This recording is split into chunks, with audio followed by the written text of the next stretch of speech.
The noise of the engines roared through the cabin, but within those walls of luxury, an unexpected silence began to stretch.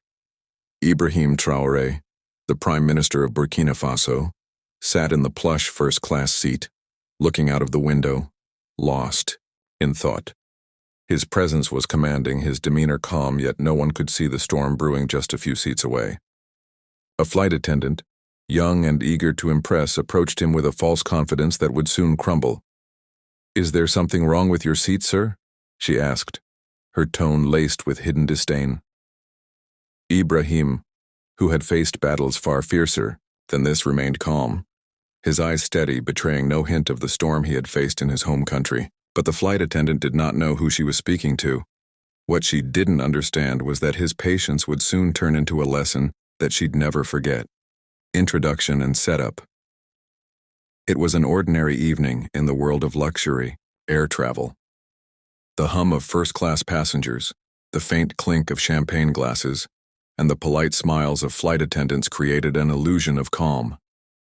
But Ibrahim Traoré was no ordinary man. His rise to power in Burkina Faso had been filled with unimaginable struggles, and yet, here he was, in a serene, quiet seat, on a flight from Paris to Ouagadougou. Ibrahim was a man of few words. The weight of responsibility he carried daily was heavy, yet his heart bore it with grace. But when one is at the top of the political world, certain people felt the need to remind him of his roots. As the flight attendant approached, Ibrahim's eyes flickered, and the faintest smirk tugged at his lips. He had witnessed far worse in the world than an insult from a flight attendant. The question, however, wasn't whether he would rise to the bait, but what lessons he would leave behind. But as she spoke, the tension shifted. The arrogant tone in her voice grew bolder. "You don't belong here, do you?" she said, her words laced with veiled racism. The cabin fell silent, as if the world itself had paused, waiting for Ibrahim's response. Conflict or challenge? Introduced, Ibrahim Traoré had learned to wear the cloak of humility, a trait that had served him well as a leader. However, this encounter was testing that. The flight attendant's words carried more weight than she realized. Her insults weren't merely directed at a man on a flight, but at a leader who had stood firm in the face of a world that often overlooked his people. She had no idea that the man she was speaking to had fought wars, carried the dreams of an entire nation on his shoulders, and had risen from the very ashes of oppression. The flight, however, would become a battlefield of a different kind. With a cool and measured response, Ibrahim leaned forward, his calm eyes meeting hers. He did not need to shout. He did not need to rage. His silence was more powerful than any words she could have spoken. "Your words speak of who you are," he said simply, "but my silence will show you the true meaning of respect." The flight attendant smirked at him, thinking she had won the exchange. But Ibrahim's words lingered in the air like a haunting melody.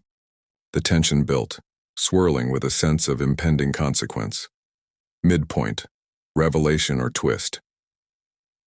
Just as the flight attendant began to feel comfortable in her arrogance, an unexpected twist unraveled. As Ibrahim remained seated, quiet, and composed, the flight captain's voice crackled through the intercom.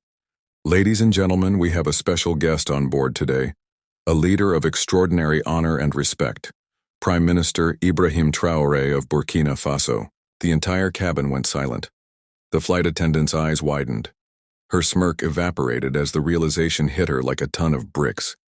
She turned to look at the passengers around her, who had all heard the announcement. Her gaze shifted back to Ibrahim, who remained poised and unaffected, his expression unwavering. She had no idea what she had just done. The truth hit her like a slap to the face. The man she had insulted was not just a regular passenger, but a world leader, one whose dignity and honor far surpassed her petty judgments. The cabin now held a collective breath, with passengers watching, some in disbelief, others in admiration. Climax. Emotional breakthrough. The flight attendant's face turned pale. She could feel the weight of her actions pressing against her chest. Guilt, shame, and the sting of humiliation began to seep in.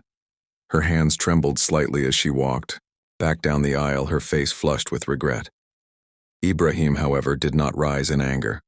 Instead, as the flight continued its journey through the clouds, Ibrahim calmly turned to the attendant, who stood awkwardly by his seat.